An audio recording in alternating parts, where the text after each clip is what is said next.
For the wadded paper flick, you need a piece of paper to be your ball.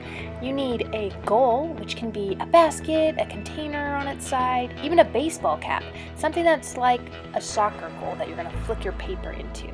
You also need a table or a desk, some kind of flat surface where you can rest your goal and flick your paper. So for this example, I used a little basket, and here's my piece of paper. So first, crumple up the paper. This part's really fun. And once it's all crumpled, set up your goal at one end of the table. It doesn't need to be super far away. You can flick it from the center of the table.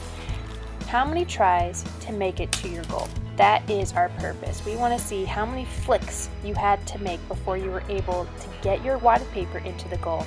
Don't forget to post a picture or a video and post your response. How many tries did it take to make it to your goal?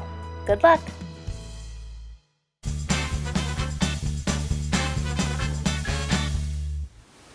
Did you guys have fun with the wadded paper flick?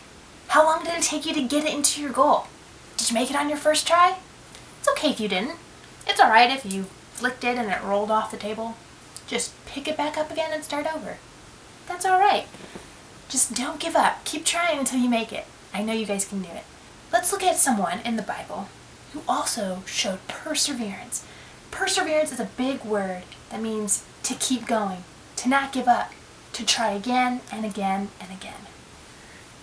We're going to look at a man called Bartimaeus. His story is found in the book of Mark. We look in chapter 10 and it starts at verse 46. Now Bartimaeus was a blind man, and it says he had been blind for a long time, but he heard that Jesus was coming. And you know what?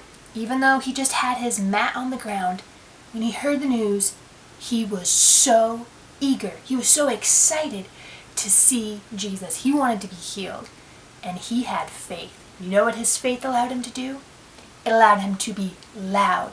He said, "Lord Jesus, I keep calling you." He called his name. He wanted to get Jesus' attention.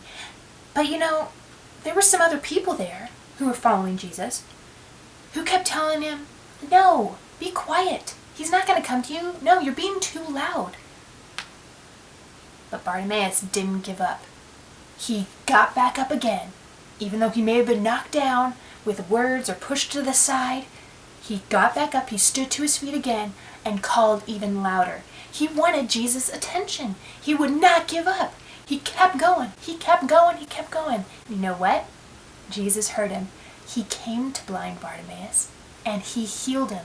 Bartimaeus got his sight back, and he was so happy. He was running and telling everyone about how Jesus had healed him. So even if things are tough, even if things aren't always going your way, don't give up. Keep trusting in God. Put your faith in Him. He hears you. He hears your voice. He sees your needs, and He will be there for you. Persevere. Keep going. Don't give up. And don't forget to check out in our files. We have a devotion for you and your family if you'd like to talk more about what we learned from our story today. Have fun.